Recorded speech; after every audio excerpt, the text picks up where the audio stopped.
नमस्कार। चलिए आज बात करते हैं एक ऐसी कहानी की जो आग और लहू से लिखी गई है। एक ऐसे इलाके की कहानी जिसने अपनी आज़ादी के लिए दशकों तक एक बहुत ही क्रूर और लंबा संघर्ष किया। जी हाँ, ये कहानी है हिंद चीन यानी इंडो चाइना की, जहाँ राष्ट्रवाद की आग ने उपनिवेशवाद की जंजीरों को जलाकर राख कर दिया। तो सबसे पहले ये हिंद चीन आखिर है कहाँ? जरा सोचिए, दक्षिण पूर्व एशिया में एक बहुत बड़ा इलाका है। आज हम इसे वियतनाम, लाओस और कंबोडिया के नाम से जानते हैं। इसकी लोकेशन बड़ी दिलचस्प है। एक तरफ चीन और दूसरी तरफ भारत, दो बड़ी शक्तियों के बीच में। और इसी वजह से हजारों सालों तक यहाँ की संस्कृति और इतिहास पर इन दोनों का गहरा असर पड़ा और ये सभ्यताओं के एक संगम जैसा बन गया। देखिए, यूरोप के लोगों के यहाँ आने से बहुत बहुत पहले यहाँ एक बेहद अमीर संस्कृति फल फूल रही थी। भारत और चीन का असर आपको हर जगह महसूस होता।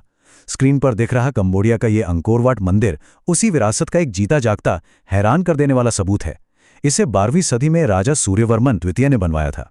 मतलब एक ऐसा अजूबा जो आज भी उस दौर की शान की गवाही देता है। तो सवाल ये उठता है कि इतनी अमीर और समृद्ध जमीन पर बाहरी ताकतों का आना हुआ कैसे? यहीं से हमारी कहानी का अगला चैप्टर शुरू होता है। देखिए, हर चीज की शुरुआत हुई दौलत के लालच से। 17वीं सदी में पुर्तगाल, डच, इंग्लैंड और फ्रांस के जहाज मसालों और कीमती सामानों की खोज में यहां पहुंचे। लेकिन बहुत जल्द ही व्यापार कब्जे की लड़ाई में बदल गया और इस होड़ में फ्रांस अपने सारे कॉम्पिटिटर से आगे निकल गया और 19वीं सदी के आखिर तक उसने पूरे इलाके को अपनी मुट्ठी में कर लिया।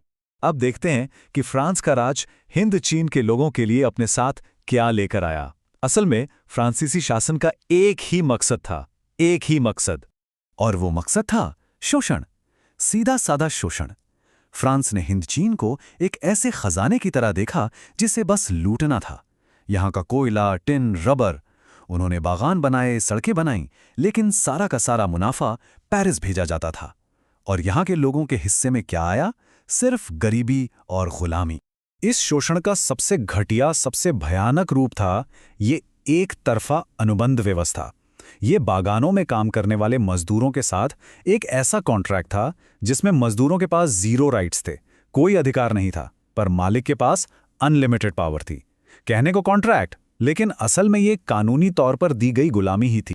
तो जाहिर सी बात है, इतना जुल्म ज्यादा दिन तो नहीं चलने वाला था। तो फिर सवाल उठता है कि इस जुल्म के खिलाफ लोगों ने आवाज कैसे उठाई? यहीं से राष्ट्रवाद की वो चिंगारी भड़कनी शुरू हुई।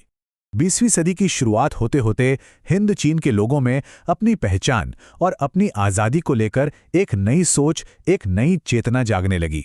इस बगावत की मशाल उठाने वालों में एक शुरुआती नाम था फान बोई चाओ का। लेकिन पता है, असली चिंगारी कहीं बाहर से आई। 1905 में कुछ ऐसा हुआ जिसकी किसी ने कल्पना भी नहीं की थी। एक छोटा सा एशियाई देश जापान, उसने एक यूरोपीय सुपर पावर रूस को हरा दिया। ये खबर पूरे एशिया में जंगल की आग की तरह फैल गई। इसने यूरोप की ताकतों के कभी न हारने वाले भ्रम को तोड़ दिया और गुलाम देशों के कानों में एक नया मंत्र फूंका, अगर जापान कर सकता है तो हम भी कर सकते हैं। लेकिन फिर इस पूरी आज़ादी की लड़ाई में एक ऐसे लीडर की एंट्री हुई जिसने संघर्ष का चेहरा ही हमेशा हमेशा के लिए बदल दिया। उनका नाम था हो ची मिन और वो एक बात बहुत अच्छे से समझते थे कि सिर्फ राष्ट्रवाद के नारे लगाने से फ्रांस नहीं जाएगा। उन्होंने आज़ादी की इस चाह को कम्युनिज्म की विचारधारा से जोड़ दिया। उनके लिए सच्ची आज़ादी का मतलब सिर्फ फ्रांसीसियों को भगाना नहीं था, बल्कि एक ऐसा समाज बनाना था जहां सत्ता किसानों और मजदूरों के हाथों में हो, जो असल में देश की रीढ़ की हड्डी थे। हो ची मिन ने पूरी दुनिया घूमी, मॉस्को गए, कम्युनिज्म की पढ़ाई की और कार्ल मार्क्स के विचारों से बहुत गहराई से प्रभावित हुए।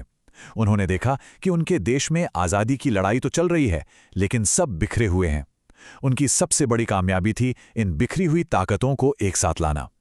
1930 में उन्होंने वियतनामी कम्युनिस्ट पार्टी बनाई और एक ऐसा डिसिप्लिन्ड और ताकतवर संगठन खड़ा किया जिसने इस पूरे संघर्ष का रुख ही मोड़कर रख दिया। दूसरा विश्व युद्ध खत्म हुआ, फ्रांस कमजोर पड़ गया, तो लगा कि शायद अब आज़ादी मिल जाएगी।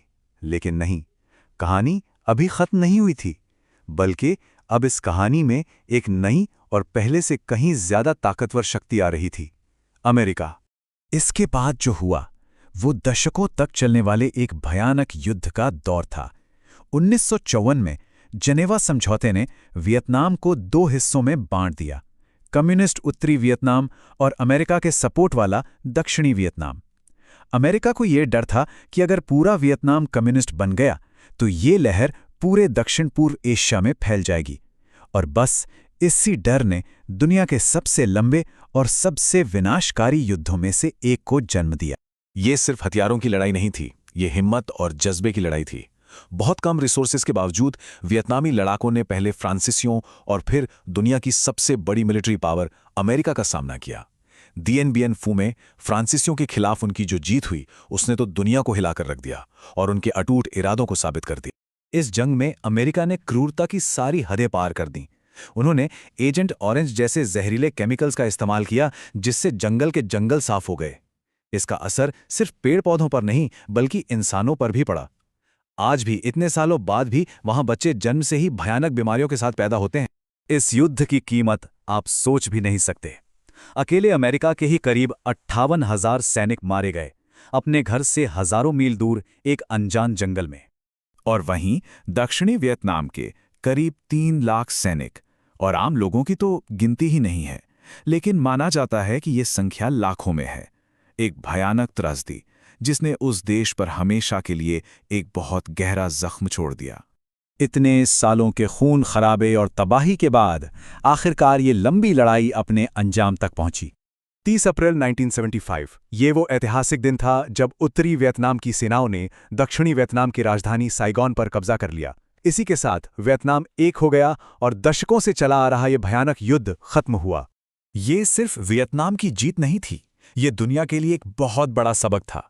ये अमेरिका की पहली बड़ी मिलिट्री हार थी। एक सुपर पावर को एक छोटे लेकिन अपने इरादों के पक्के देश के सामने घुटने टेकने पड़े। ये डेविड और गोलियत की वो कहानी थी जिसने दुनिया को एक बात सिखा दी, लोगों की आज़ाद होने की इच्छा को बमों से नहीं हराया जा सकता।